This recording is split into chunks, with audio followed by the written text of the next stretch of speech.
നമ്മുടെ മണിക്കുട്ടൻ സാറാണിത്. സാറ് എടനാട് സ്വദേശിയാണ്. ചെങ്ങന്നൂരെ ട്രഷറിയിലെ ഉദ്യോഗസ്ഥനായിരുന്നു. ഞാൻ ആലായിലെ ഒരു സൊസൈറ്റി ഉണ്ടാക്കുന്ന സമയത്ത് മറ്റൊരു സൊസൈറ്റിയും കൂടെ ആ സമയത്ത് ചെങ്ങന്നൂർ നിയോജകമണ്ഡലത്തിൽ, അതായത് ചെങ്ങന്നൂർ ബ്ലോക്കിന് കീഴിൽ വന്നിട്ടുണ്ടായിരുന്നു. അതിൽ ഒരു സൊസൈറ്റി എന്ന് പറയുന്നത് സാറിൻ്റെ ആയിരുന്നു. പിന്നെ ആലായിലെ സൊസൈറ്റിയുടെ കഥകളൊന്നും ഞാൻ പറയുന്നില്ല. മണിക്കുട്ടൻ സാറ് ശാരീരികമായിട്ടൊക്കെ സ്വല്പം പ്രതിസന്ധിയൊക്കെ അഭിമുഖീകരിക്കുന്ന ആളാണ്. പക്ഷേ അത് ഞാൻ എടുത്തു പറയാനുള്ള കാരണം എന്ന് പറഞ്ഞു കഴിഞ്ഞാൽ സാറിൻ്റെ വിൽ പവർ, സാർ ഓരോ കാര്യങ്ങൾ ഡീൽ ചെയ്യുന്നത് എങ്ങനെയാണെന്നുള്ളത് തീർച്ചയായിട്ടും കണ്ടുപിടിക്കേണ്ടതാണ്. ശരിക്കും പറഞ്ഞു കഴിഞ്ഞാൽ ഈ സാർ ഈ തിരക്കേറിയ സാറ് റിട്ടയർ ചെയ്തു. പക്ഷേ ആ റിട്ടയർ ആകുന്നതിന് മുമ്പ് തന്നെ സാറിന് കൃഷി സംബന്ധമായിട്ട് ഒത്തിരി കാര്യങ്ങളുണ്ടായിരുന്നു. ട്രാക്ടർ ഉണ്ടായിരുന്നു, അങ്ങനെ പല കാര്യങ്ങളുണ്ടായിരുന്നു. സാറ് ഇപ്പം തന്നെ സാറിൻ്റെ വീടിനടുത്തുള്ള ഒരു ചെറിയ ഷോപ്പ് സാറിനുണ്ട്. അതേപോലെ തന്നെ നമ്മുടെ ചെങ്ങന്നൂർ കോടതി റോഡിൽ ഒരു ഫോട്ടോസ്റ്റാറ്റ് ഷോപ്പുണ്ട്. ടൈപ്പിംഗ് ഒക്കെ അവിടെ ഉണ്ട്. കോടതിയുടെ ഫയലിംഗ് ഒക്കെ അവിടെ ഉണ്ട്. അതേപോലെ തന്നെ സാറിന് നമ്മുടെ എല്ലാ വിപണികളിലും സാറ് ഉൽപ്പന്നങ്ങളുമായിട്ട് എത്താറുണ്ട്. അതേപോലെ സാറിന് ട്രാക്ടറൊക്കെ ഉണ്ട്. ഒരു സ്വന്തമായിട്ടൊരു സൊസൈറ്റി ഉണ്ട്. സാറ് ഉടൻ തന്നെ വയനാടിന് ഇതുപോലെ ദുരിതാശ്വാസം എത്തിക്കാനായിട്ട് സാറ് പോവുകയാണ്. പിന്നെ അതേപോലെ തന്നെ സാറിന് ഏകദേശം 3 ഏക്കർ സ്ഥലത്തോളം ഇപ്പോൾ കൃഷി ഉണ്ട്. ഇപ്പം സാറിന് ഇവിടെ നമ്മൾ എല്ലാവരും സമയമില്ല, അല്ലെങ്കിൽ നമുക്ക് കൈ വയ്യ കാല് വയ്യ എന്നൊക്കെ പറഞ്ഞ് ഓരോ മടി പറഞ്ഞ് നമ്മൾ ഇങ്ങനെ മാറുന്ന സമയത്ത് സാർ സമൂഹത്തിനൊരു മാതൃകയാണ്.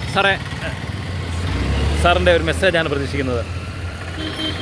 സാർ, എൻ്റെ ഒരു മെസ്സേജ് എന്ന് പറയുമ്പോൾ ഞാനിപ്പോൾ അതിനെക്കുറിച്ച് എന്ത് പറയാനാണ്, എന്നെക്കൊണ്ട് ഉൾക്കൊണ്ട് പോകാൻ ഒരു പക്ഷേ പറ്റാത്തൊരു പ്രവൃത്തിയില്ല ഞാൻ ഏർപ്പെട്ടിരിക്കുന്നത്. കാർഷിക വൃത്തി എന്ന് പറയുന്നത് എനിക്ക് വളരെ താല്പര്യമുള്ള ഒരു കാര്യമാണെങ്കിലും എനിക്ക് ശാരീരികമായിട്ട് അതിനകത്ത് ഇറങ്ങി പ്രവർത്തിക്കാൻ പറ്റാത്തൊരവസ്ഥയുണ്ട്. അപ്പോൾ അതുകൊണ്ട് തന്നെ എനിക്ക് കൃഷി കൊണ്ടുപോകുന്നതെന്നല്ലാതെ ഒരു ലാഭകരമായ ഒരു ലാഭേച്ഛയോടുകൂടിയുള്ള ഒരു പ്രവൃത്തിയല്ല ഞാൻ ചെയ്യുന്നത്. കാരണം പരമ്പരാഗതമായിട്ട് എൻ്റെ അച്ഛനമ്മമാരും അപ്പൂപ്പന്മാരും ഉൾപ്പെടെ കാർഷിക മേഖലയിൽ കൊയ്ത്തും നെടിയും അങ്ങനെ പശുക്കളെ എരുമയൊക്കെ വളർത്തി ജീവിച്ച ഒരു കർഷക കുടുംബമാണ്. അപ്പോൾ ആ പാരമ്പര്യം, ഞങ്ങൾ 9 മക്കളാണ്. ഞങ്ങളെ വളർത്തിക്കൊണ്ട് വന്നതിൻ്റെ ഒരു പ്രധാന ഭാഗം പിന്നെ നമുക്ക് നാട്ടിൽ തന്നെ ഒരു കട എൻ്റെ പേരിൽ തന്നെ ഉണ്ട്.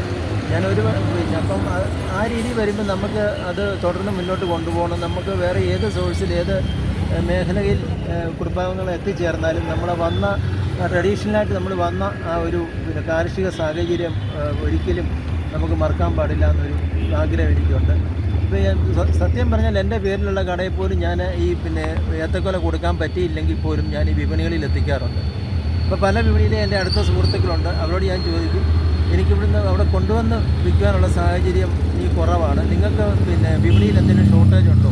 എൻ്റെ ഉള്ള സാധനം എന്നാ ഏത്തക്കൊലയാണെങ്കിലും അല്ല പിന്നെ മറ്റെന്തെങ്കിലും കൊല ഐറ്റം ആയാലും ശരി, കപ്പയായാലും ശരി, വിപണി ഷോർട്ടേജ് ഉണ്ടെന്ന് എന്നെ അറിയിച്ചു കഴിഞ്ഞാൽ എൻ്റെ കയ്യിലുള്ളത് ഞാൻ അവിടെ എത്തിച്ചു തരാം. അപ്പം അങ്ങനെ അതുകൊണ്ട് ഞാൻ ഇതൊരു കൃഷി എൻ്റെ ഒരു എന്താ ഒരു ആഗ്രഹം. അത് നമ്മൾ തുടർന്ന് പോകണം, ആകുന്ന അത്രയും തുടർന്ന് പോകണമെന്നാണ് എൻ്റെ ആഗ്രഹം. അതിനകത്ത് എനിക്ക് ലാഭനഷ്ടക്കണക്ക് എൻ്റെ ഒരു സാറ് കൃഷി ചെയ്യുന്ന സമയത്ത് എത്രയോ പേർക്ക് തൊഴിൽ നൽകാനായിട്ട് സാറിന് സാധിക്കുന്നു. ഒരു 2-3 കുടുംബങ്ങൾ പിന്നെ സ്ഥിരമായിട്ട് എൻ്റെ പിന്നെ ഈ കാർഷിക പിന്നെ ഭൂമിയിൽ പിന്നെ പണിയെടുക്കുന്നുണ്ട്. അവരൊക്കെ വളരെ ആത്മാർത്ഥമായിട്ട് നമ്മളോട് സഹകരിച്ചിരിക്കുന്നുണ്ട്. ഇപ്പോൾ ഏതാവശ്യത്തിന് എപ്പോൾ വിളിച്ചാലും ഓടിയെത്തുന്നുണ്ട്. അപ്പോൾ അങ്ങനെ നാട്ടിൽ തന്നെ നമുക്കൊരു ചാരിറ്റബിൾ സൊസൈറ്റി ഉണ്ട്. നമ്മുടെ നാട്ടുകാർക്കെല്ലാം അറിയാം. ഇന്ന് വരെ ഒരു സംഭാവനയോ അല്ലെങ്കിൽ 1 രൂപ പിരിവിനോ നമ്മൾ പൊതുജന മധ്യത്തിൽ ഇറങ്ങാതെ തന്നെ പ്രവർത്തിച്ചു വരുന്നൊരു സംഘടനയാണ്. 2009 വരെ പ്രവർത്തിക്കുന്നുണ്ട്. ഞാൻ പറയേണ്ട കാര്യമില്ല. ഇടനാട് പ്രദേശത്തുള്ളവർക്കും നമ്മളെ അറിയാവുന്ന സുഹൃത്തുക്കൾക്കൊക്കെ അറിയാം.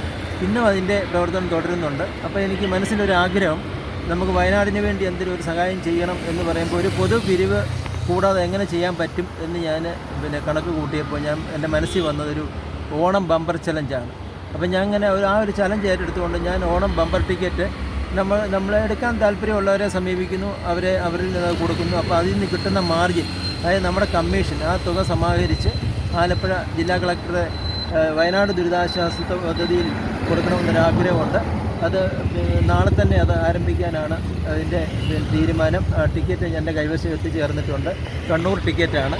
അപ്പോൾ നാളെ തന്നെ അത് വിതരണം ചെയ്യുമെന്ന് ആഗ്രഹിക്കുന്നു. പിന്നെ ജെയിംസ് സാറിനെ പോലുള്ള ഒത്തിരി നല്ല മാതൃകാ പ്രവർത്തനം ചെയ്യുന്ന ആൾക്കാരെ എനിക്ക് ഒത്തിരി അടുത്തറിയാം. കാരണം ആലാ സ്കൂളിൻ്റെ പുരോഗതി, ആലാ സ്കൂളിലൊരു ശ്രീകുമാരി സാറുണ്ടായിരുന്നു. എൻ്റെ അടുത്ത് നിന്ന് പെൻഷൻ മേടിച്ചുകൊണ്ടിരുന്ന, പിന്നെ അമ്മയുടെ ശമ്പളവും പെൻഷനായിട്ടൊക്കെ എൻ്റെ അടുത്ത് വന്നുകൊണ്ടിരുന്ന ആളാണ്. സാറൊരു കവയിത്രിയൊക്കെ ആയിരുന്നു. അന്ന് ആ സ്കൂളിൻ്റെ പുരോഗമനത്തെപ്പറ്റിയൊക്കെ എൻ്റെ അടുത്ത് സംസാരിക്കുന്നുണ്ട്. പിന്നീടാണ് ഞാൻ ജെയിംസ് സാറിനെ പരിചയപ്പെടുന്നതും. അപ്പോൾ ആ സ്കൂളിൻ്റെ ഡെവലപ്മെൻറ്റും ആ കുട്ടികളുടെയൊക്കെ ഒരു മാനസിക പഠിത്തം മാത്രമല്ല, അവർക്ക് പൊതുരംഗത്തും കാർഷിക മേഖലയിലും അവർക്കുള്ള ആ പ്രവർത്തിക്കാൻ ഒരു സാഹചര്യം സാർ ഒരുക്കി കൊടുക്കുന്നത് ഒരു മഹാസംഭവമാണ്. അപ്പോൾ സാറിൻ്റെ ഈ പ്രവർത്തനം കണ്ടപ്പോൾ അവിടുത്തെ നാട്ടുകാരും ഒപ്പം കൂടി, അവിടുത്തെ യുവാക്കളും പ്രായമുള്ള ആൾക്കാരും അവിടുത്തെ അധ്യാപകരും ഒക്കെ എനിക്കറിയാം. അവരെല്ലാം കൂടെ കൂടിയപ്പോഴത്തേക്കും ആ സ്കൂളിനെ എന്താ സമൂഹ മധ്യത്തിലൊരു നമുക്ക് പറഞ്ഞറിയിക്കാൻ പറ്റാത്ത, നമ്മളെ കൊണ്ട് അസൂയപ്പെടുത്തുന്ന രീതിയിലുള്ളൊരു പ്രവർത്തനമാണ്. നിങ്ങൾക്കെല്ലാം അറിയാം, ഇടനാട് പ്രദേശത്തുള്ളവർക്കറിയാം, ഇടനാട് JBSൻ്റെ വികസന സമിതി ഉണ്ടാക്കിയ ആളാണ് ഞാൻ. 150-ാം വാർഷികം സമുചിതമായിട്ട് ആടിയ ആളാണ്. അപ്പോൾ അങ്ങനെ പിന്നെ ആ സ്കൂളിൻ്റെ പിന്നെ JBSൻ്റെ എല്ലാ പുരോഗമനത്തിനും എല്ലാ മേഖലയിലും ഞാൻ പ്രവർത്തിച്ചിട്ടുണ്ട്. അവർക്കെല്ലാം അറിയാവുന്ന അവിടെയും നമ്മളിപ്പോൾ വെച്ചിരിക്കുന്ന വൃക്ഷത്തൈ ശരിക്കും പറഞ്ഞാൽ ദീപം ചാരിറ്റബിൾ സൊസൈറ്റിയുടെ ഇതിൽ വെച്ച വൃക്ഷത്തൈയാണ്.